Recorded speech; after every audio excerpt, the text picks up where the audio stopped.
Mi padre me dejó fuera del testamento. Pero en su funeral descubrí que todo había sido una trampa.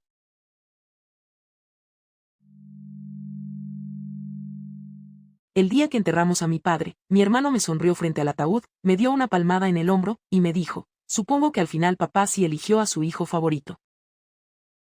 2 horas después, yo estaba sentado en la oficina de un abogado escuchando cómo me dejaban completamente fuera del testamento familiar. Sin dinero. Sin propiedades.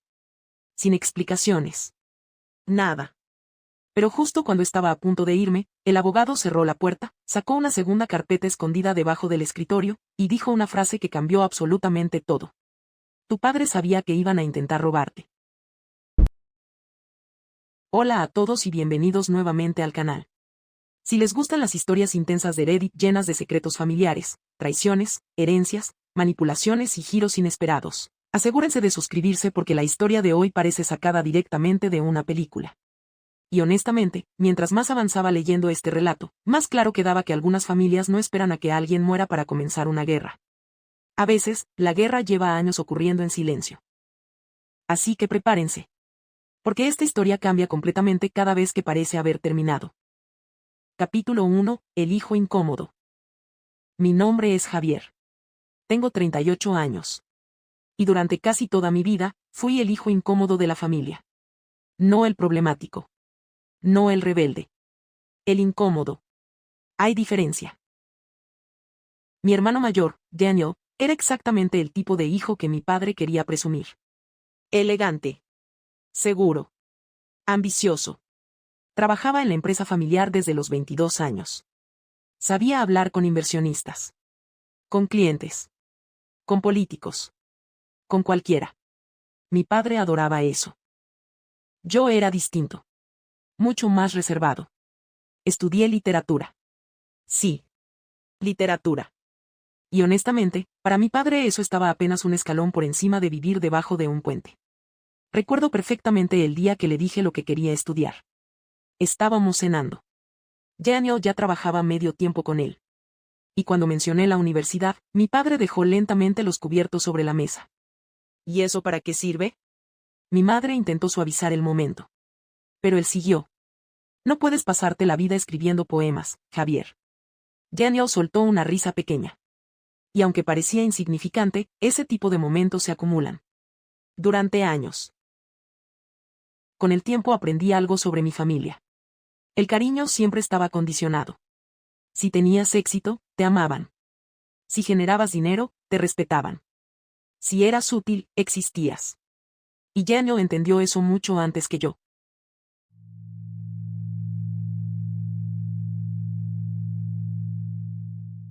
Mi padre tenía una empresa de logística bastante grande. Nada multimillonario. Pero sí suficiente para vivir muy cómodamente. Casas. Terrenos. Inversiones. Y desde pequeños todos asumían que Daniel heredaría el negocio algún día. Incluso yo. Nunca me molestó demasiado.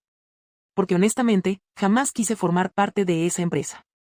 Había demasiada frialdad ahí dentro. Demasiadas apariencias. Demasiadas sonrisas falsas. Pero había algo extraño en mi relación con mi padre. Aunque parecía decepcionado conmigo constantemente, a veces hacía cosas que no tenían sentido. Pequeños gestos. Preguntas privadas. Consejos raros. Como si quisiera acercarse, pero no supiera cómo hacerlo. Una vez, años atrás, me dijo algo muy extraño mientras tomábamos café. La gente más peligrosa no siempre son los enemigos. Le pregunté a qué se refería. Y él respondió, a veces son los familiares que aprenden a esperar. En ese momento pensé que hablaba de negocios. Ahora sé que no. Mi madre murió cuando yo tenía 32. Un infarto repentino. Y honestamente, eso terminó de romper a la familia. Mi padre se volvió todavía más frío. Daniel comenzó a controlar prácticamente toda la empresa. Y yo, simplemente me alejé. Me mudé a otra ciudad. Comencé a trabajar como editor. Veía a mi familia apenas en cumpleaños y navidades.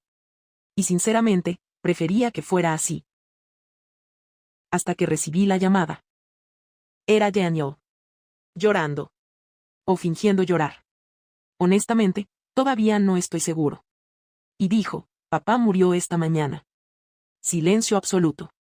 Aunque nuestra relación era complicada, sentí un vacío horrible. Porque incluso cuando alguien te decepciona constantemente, sigue siendo tu padre. Volví a la ciudad para el funeral 2 días después. Y desde el momento en que llegué, algo se sintió mal. Muy mal. Daniel estaba demasiado cómodo. Demasiado tranquilo. Demasiado satisfecho. Recibía condolencias sonriendo ligeramente.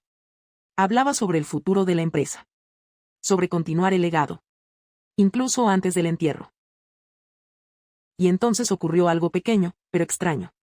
Mientras salíamos de la iglesia, uno de los antiguos socios de mi padre se acercó a mí discretamente. Un hombre llamado Ricardo. Tendría unos 60 años. Y honestamente parecía nervioso. Me agarró del brazo y susurró, tu padre intentó advertirte. Sentí un escalofrío inmediato. ¿Advertirme de qué? Pero Ricardo soltó mi brazo inmediatamente al ver acercarse a Daniel. Y antes de irse, solo dijo, no firmes nada rápido.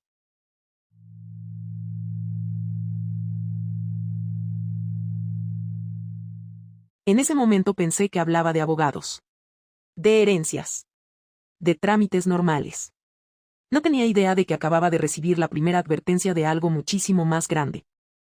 Capítulo 2. El testamento. 2 días después del funeral, nos reunimos en la oficina del abogado familiar para leer el testamento. Y honestamente, el ambiente ya era extraño desde antes de empezar.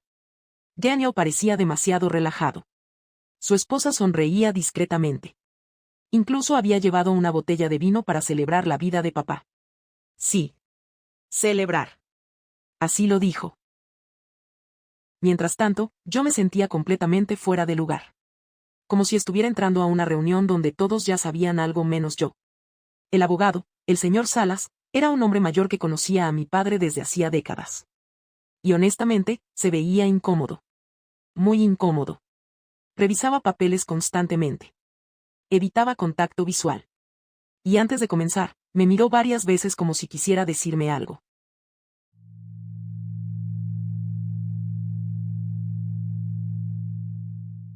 Finalmente abrió la carpeta y empezó a leer. Primero las formalidades. Propiedades. Cuentas. Inversiones. Todo extremadamente detallado. Y luego llegó la parte importante. La distribución. Daniel heredaba la empresa completa. La casa familiar. Las cuentas principales. Los vehículos. Prácticamente todo. Yo recibía un reloj viejo. Sí. Un reloj. Nada más. Recuerdo quedarme sentado completamente inmóvil. No por el dinero. Sinceramente no esperaba demasiado. Pero aquello parecía personal. Humillante incluso. Daniel fingió incomodidad inmediatamente. Javier, yo no sabía. Mentira. Se notaba demasiado. Y entonces el abogado leyó una última nota escrita por mi padre. Nunca olvidaré esas palabras. Algunos hijos construyen. Otros simplemente observan. Silencio absoluto. Sentí literalmente que me ardía el pecho. Porque aquello no parecía un testamento. Parecía una última humillación cuidadosamente planeada. Me levanté dispuesto a irme. Honestamente, ya no quería escuchar nada más. Pero justo cuando llegué a la puerta, el abogado dijo, Javier, ¿puedes quedarte un momento? Daniel inmediatamente intervino.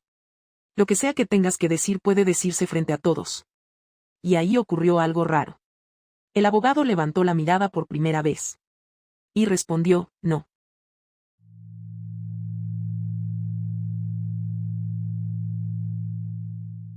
El ambiente cambió completamente. Daniel dejó de sonreír. Literalmente. Y por primera vez desde que llegué a la ciudad, pareció nervioso. Muy nervioso. Finalmente salieron todos de la oficina.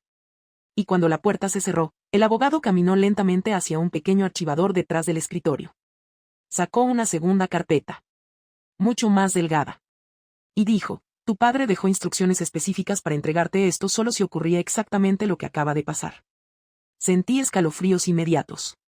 ¿Qué significa eso? El abogado suspiró profundamente. Y respondió algo que todavía recuerdo palabra por palabra.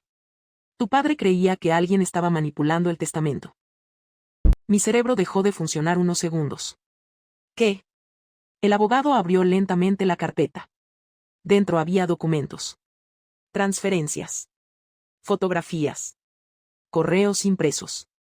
Y una carta escrita a mano por mi padre. La carta comenzaba así: si estás leyendo esto, significa que Daniel hizo exactamente lo que esperaba. Capítulo 3. El plan de mi padre. Honestamente, durante los siguientes minutos sentí que estaba leyendo la vida de otra familia. Porque la imagen de mi padre comenzó a cambiar completamente frente a mí. La carta era larguísima. Más de 20 páginas escritas a mano. Y por primera vez en toda mi vida, sentí que mi padre realmente estaba hablándome con sinceridad. Sin orgullo. Sin máscaras. Sin críticas. Comenzaba admitiendo algo inesperado. Él sabía que había sido un mal padre conmigo. Literalmente escribió: pasé tantos años intentando convertirte en otra versión de mí, que nunca entendí quién eras realmente. Sí. Lloré leyendo eso. Porque nunca pensé escuchar algo parecido de él. Ni siquiera después de muerto. Pero luego la carta se volvió mucho más oscura.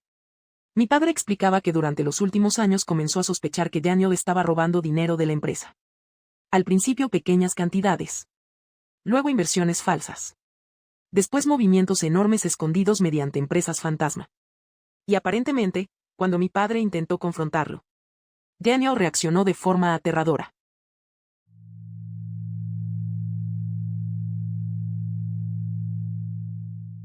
Según la carta, Daniel insinuó varias veces que el negocio ya debía pasar a la siguiente generación. Pero no sonaba como ambición normal. Sonaba como amenaza. Y honestamente, hay una frase de la carta que todavía me da escalofríos. Tu hermano ya no espera mi muerte. La necesita. Levanté la mirada completamente en shock. Y el abogado asintió lentamente. Tu padre empezó a investigar todo en secreto hace casi 3 años. Entonces me mostró los documentos. Transferencias ilegales. Firmas alteradas. Propiedades escondidas. Daniel llevaba muchísimo tiempo vaciando lentamente parte de la fortuna familiar. Pero eso no era lo peor. Lo peor era descubrir que el testamento principal probablemente había sido modificado bajo presión. El abogado me explicó algo aterrador. Semanas antes de morir, mi padre pidió rehacer parte del testamento. Luego cambió de opinión abruptamente. Y después comenzó a actuar paranoico. Incluso instaló cámaras en su oficina. Entonces apareció otra fotografía. Mi padre discutiendo con Daniel. La imagen no tenía audio. Pero se veía claramente el momento en que Daniel golpeaba violentamente el escritorio. Y mi padre retrocedía. Sí. Retrocedía. Como si tuviera miedo. En ese instante entendí algo horrible. Mi padre no dejó ese segundo archivo como simple precaución legal. Lo dejó porque estaba aterrorizado de su propio hijo. Le pregunté directamente al abogado: ¿crees que Daniel tuvo algo que ver con su muerte? Silencio absoluto. Y honestamente, eso me dio muchísimo más miedo que una respuesta. Porque el abogado finalmente dijo: no puedo probarlo. No dijo no. Dijo: no puedo probarlo. Mi padre oficialmente murió de un infarto. Pero según el abogado, los últimos meses había estado sometido a muchísimo estrés. Amenazas. Presión. Discusiones constantes. Y aparentemente, Daniel controlaba casi toda su medicación.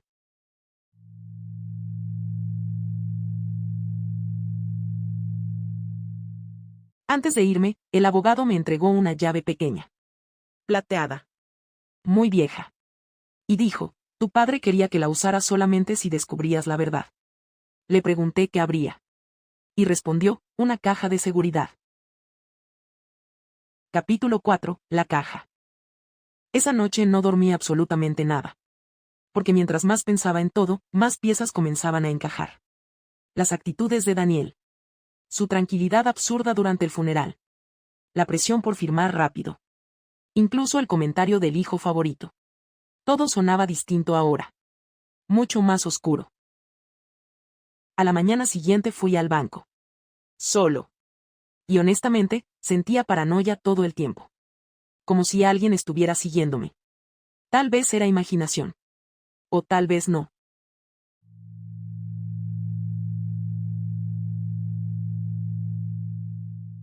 La caja de seguridad estaba registrada únicamente a nombre de mi padre. Y cuando el empleado la abrió, sentí un nudo horrible en el estómago. Dentro había solamente 3 cosas. Un disco duro. Un sobresellado. Y una grabadora de voz antigua. Primero reproduje la grabadora. Y escuché la voz de mi padre. Temblando. Nunca lo había escuchado así. Si algo me ocurre repentinamente, no confíes en Daniel. Silencio absoluto. Luego siguió hablando. Y cada palabra empeoraba todo.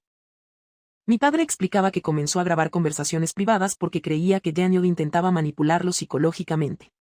Gaslighting constante. Presión emocional. Amenazas indirectas. Incluso insinuaciones sobre internarlo por problemas mentales. Sí. Su propio hijo intentaba convencer a otros de que estaba perdiendo la cabeza. Entonces escuché algo todavía peor. Una grabación de Daniel. La voz era clarísima. Si sigues cambiando el testamento, vas a destruir esta familia. Mi padre respondía, la estás destruyendo tú.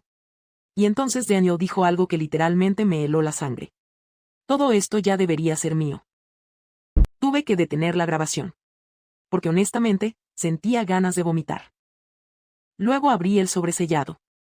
Dentro había copias del verdadero testamento. Uno completamente distinto. Mi padre dividía la herencia entre ambos. Pero además, dejaba instrucciones específicas para auditar completamente la empresa después de su muerte. Como si supiera exactamente lo que iba a pasar. Y entonces revisé el disco duro. Error enorme. Porque ahí descubrí algo muchísimo peor que fraude financiero. Había videos. Grabaciones de cámaras internas. Conversaciones privadas. Y en una de ellas, vi a Daniel entrando al despacho de mi padre la noche antes de que muriera. La grabación no tenía audio. Pero la discusión parecía brutal. Mi padre se veía alterado. Daniel agresivo. Y luego, en el video siguiente, mi padre colapsaba solo horas después. Silencio absoluto.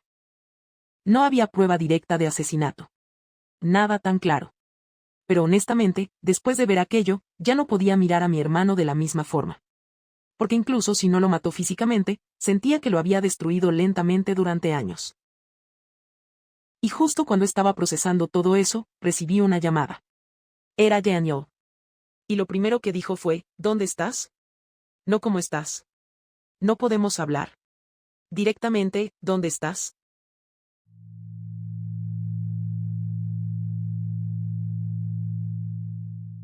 Y ahí entendí algo horrible. Él sabía que yo había encontrado algo.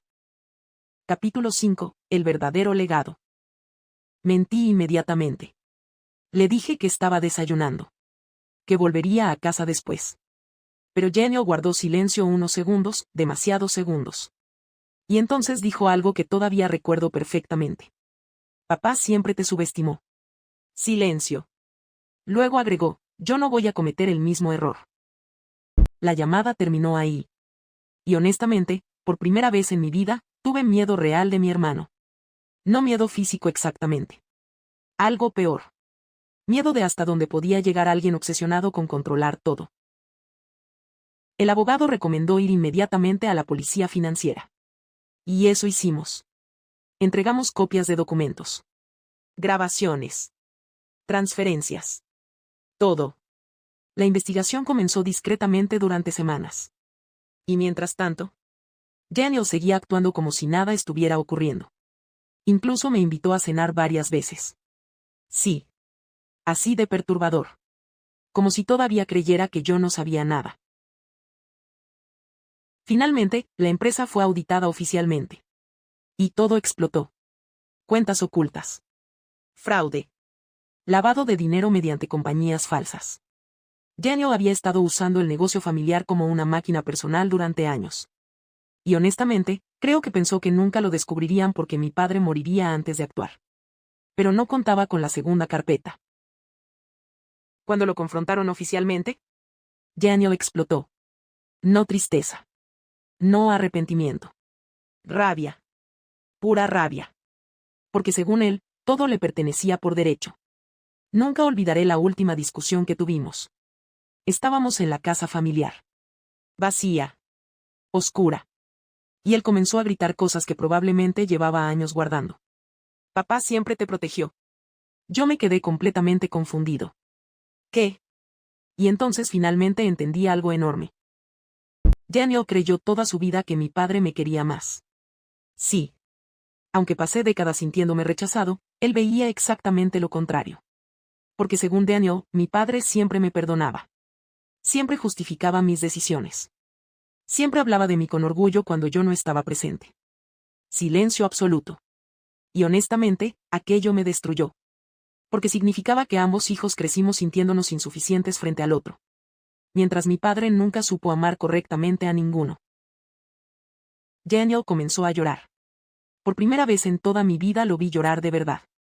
Y entonces dijo algo horrible. Pasé años intentando ganarle a alguien que ni siquiera estaba compitiendo. Lo arrestaron semanas después. Fraude financiero. Manipulación de documentos. Varios cargos más. Nunca pudieron probar relación directa con la muerte de mi padre. Pero honestamente, creo que parte de esa culpa lo perseguirá siempre. Y a mí también. Porque sigo preguntándome si podría haber visto antes lo que estaba ocurriendo. Conclusión, últimos 2 minutos. Han pasado casi 3 años desde todo eso. La empresa fue vendida. La casa familiar también. Y honestamente, creo que fue lo mejor. Algunos lugares acumulan demasiados secretos para seguir siendo hogares. A veces todavía releo la carta de mi padre. Especialmente una frase. La última. Si alguna vez dudas de quién eras realmente para mí, recuerda que fuiste el único hijo al que nunca quise convertir en alguien más. Sí. Después de toda una vida, eso fue lo más cercano a un te quiero que recibí de él. Daniel sigue preso actualmente. Y hace unos meses me envió una carta. Todavía no la abro. Tal vez algún día lo haga. O tal vez algunas respuestas llegan demasiado tarde para cambiar algo. Y ahora quiero preguntarles algo a ustedes. Si descubrieran que un familiar manipuló toda una herencia durante años, ¿lo denunciarían incluso sabiendo que destruiría completamente a la familia? ¿O intentarían resolverlo en silencio? Déjenme sus respuestas en los comentarios. Y si quieren más historias intensas de Reddit llenas de secretos familiares, manipulación y giros psicológicos, suscríbanse al canal. Porque la próxima historia hace que esta parezca tranquila.